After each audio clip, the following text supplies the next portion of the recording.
Hey everyone, in this video I will show you how to fix the Java.Lang.Null pointer exception error in Minecraft. First of all, you need to enter the control panel of your computer. For this, click here in Windows and search for control panel.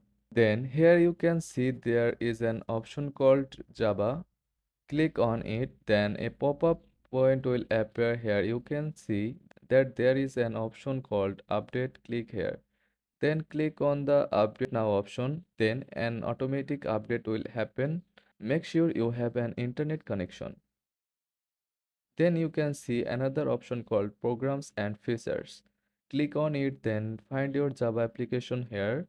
After finding it, click on it and right click to uninstall. That's it. Hopefully one of these steps fixed your Java.Lang.Null pointer exception error.